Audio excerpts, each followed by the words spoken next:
सभी को नमस्ते जी।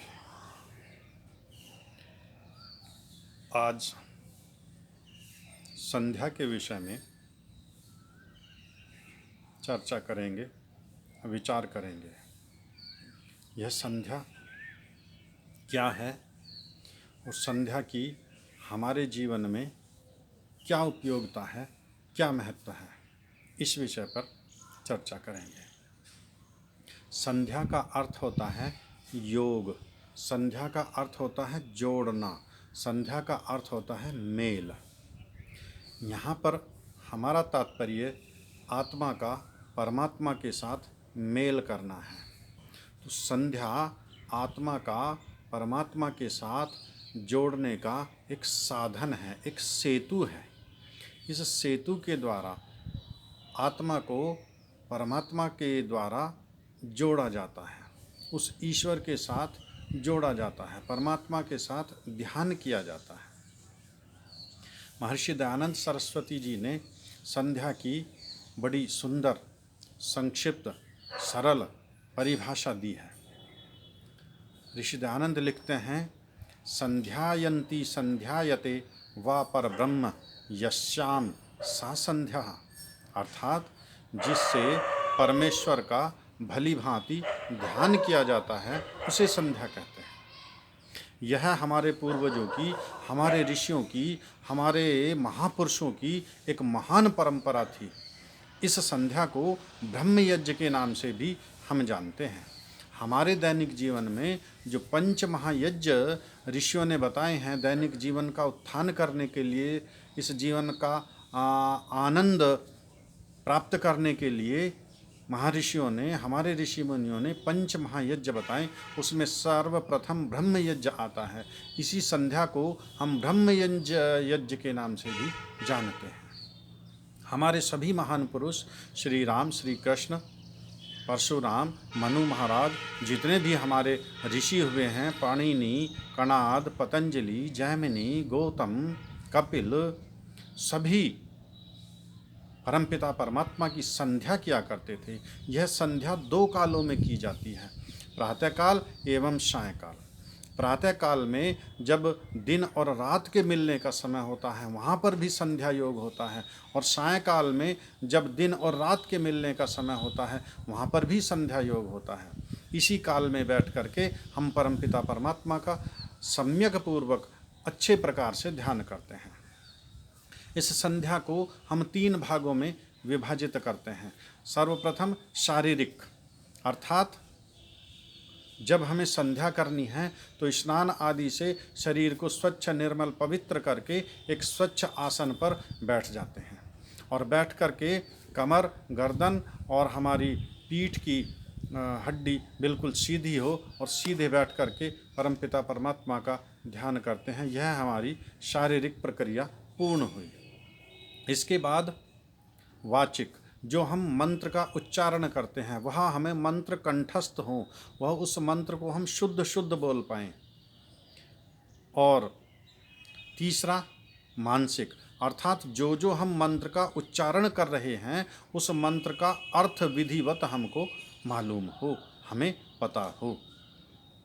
तो आइए आज हम संध्या के प्रथम मंत्र पर यहाँ पर विचार करेंगे। संध्या का प्रथम मंत्र है ओम शन्नो देवीरभीष्टाय आपो भवन्तु पीतये संयोरभिस्रवन्तु नः। इस मंत्र को आचमन मंत्र के नाम से भी जाना जाता है। इस मंत्र का उच्चारण करने के बाद सीधे हाथ में जल लेकर 3 बार जल पीते हैं, तो इसे आचमन मंत्र कहते हैं। आचमन 2 शब्दों से मिलकर बना है, आ प्लस चमन, आ जमा चमन। आ कहते हैं सब ओर से, सब प्रकार से, अर्थात अपने मन, शरीर और वाणी से। चमन का अर्थ होता है संकल्प लेना, दृढ़ प्रतिज्ञा लेना, अर्थात हम यहाँ पर संकल्प ले रहे हैं, और क्या संकल्प लिया है वो इस मंत्र में बताया गया है। ओम परमपिता परमात्मा का निज नाम है।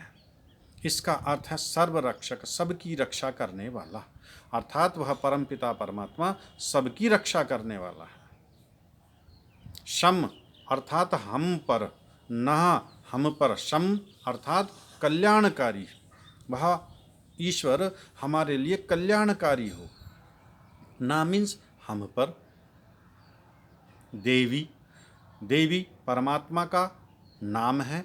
देवी का अर्थ होता है सबका प्रकाशक, सबको प्रकाशित करने वाला, अर्थात ईश्वर ने हमें यह शरीर दिया तो हमारा प्रकाशन हुआ। जब तक आत्मा के पास शरीर नहीं है तो आत्मा को कोई नहीं जानता। हमारे आसपास न जाने बिना शरीर वाली कितनी आत्माएं घूम रही हैं, हम उन आत्माओं को नहीं जानते। तो जब तक उस आत्मा को अपना शरीर नहीं मिलेगा तब तक हम उस आत्मा को नहीं जान पाएंगे। तो वह परमपिता परमात्मा हम सबको प्रकाशित करने वाला है। जल को स्थूल रूप में जब तक ईश्वर नहीं बनाएगा, अग्नि को स्थूल रूप में जब तक ईश्वर नहीं बनाएगा, तो जब तक हम अग्नि का और जल का, पृथ्वी का कैसे साक्षात्कार कर सकते हैं? नहीं कर सकते हैं।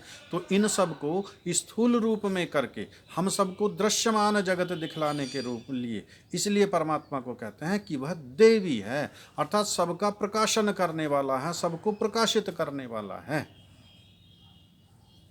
अभीष्टि कहते हैं जो हमारे लिए उचित हो। हम ईश्वर से प्रार्थना कर रहे हैं इस मंत्र में, हे प्रभु जो भी हमारे लिए उचित हो, जो भी हमारे लिए अच्छा हो, जो भी हमारे लिए सर्वोत्तम हो, वह सब पदार्थ हमें प्राप्त हो में। और पीतये कहते हैं पूर्ण आनंद, अर्थात इस संसार में इन भौतिक पदार्थों में पूर्ण आनंद नहीं है। इन प्रकृति से बने हुए जितने भी पदार्थ हैं, इन पदार्थों में पूर्ण आनंद नहीं, पूर्ण सुख नहीं है। अभी प्रातःकाल सुबह उठते ही भूख लगती है, भोजन खा लिया है तो तृप्ति हो जाती है, लेकिन कुछ समय बाद, 4 घंटे 6 घंटे बाद पुनः भूख लगती है। अर्थात सुबह जो आनंद लिया भोजन से, जो भोजन से सुख प्राप्त हुआ, वह तो पुनः समाप्त हो गया। अब पुनः भोजन चाहिए, शाम को फिर भोजन चाहिए। तो इन पदार्थों में स्थायी सुख नहीं, प्रकृति में स्थायी सुख नहीं है। पीतये पूर्ण आनंद है, हमको प्राप्त करना है पूर्ण आनंद, हमको चाहिए पूर्ण आनंद। इस पूर्ण आनंद की प्राप्ति के लिए हम ईश्वर से प्रार्थना कर रहे हैं, हे परमपिता परमात्मा आप सर्वव्यापक हो। आपह कहते हैं जल को। जिस प्रकार इस प्रकृति में, हमारे चारों ओर सृष्टि में जल भी कहीं स्थूल रूप में बर्फ के रूप में, कहीं द्रव्य रूप में, कहीं गैस के रूप में जल विद्यमान रहता है, इसी प्रकार ईश्वर भी इस सृष्टि के प्रत्येक कण में विद्यमान है, इसलिए उसको कहते हैं आपह। हे प्रभु आप सर्वरक्षक हो, सबकी रक्षा करने वाले हो, सबका पालन करने वाले हो, आप सब जगह विद्यमान हो, आप प्रत्येक स्थान पर विद्यमान हो। हे प्रभु हमको इस सांसारिक सुख को और मोक्ष सुख को प्रदान कीजिए। यह इस मंत्र में हमने ईश्वर से प्रार्थना की। दूसरा, यह हमारा संकल्प भी है कि इस मंत्र में हम ईश्वर से प्रार्थना कर रहे हैं, ईश्वर के समक्ष उसकी उपस्थिति में हम जल लेकर संकल्प ले रहे हैं कि हे ईश्वर इस संसार के समस्त सांसारिक भौतिक पदार्थ जो सर्वोत्तम सर्वोत्कृष्ट पदार्थ हैं वह मुझको प्राप्त करने हैं, और अपना जीवन पूर्ण करने के बाद आपके परम पद मोक्ष को मुझे प्राप्त करना है। फिर ईश्वर से प्रार्थना कर रहे हैं, हे ईश्वर मेरे संकल्प को पूरा कीजिए, मेरी सहायता कीजिए, मेरी रक्षा कीजिए कि मैं अपने संकल्प को पूरा कर पाऊँ।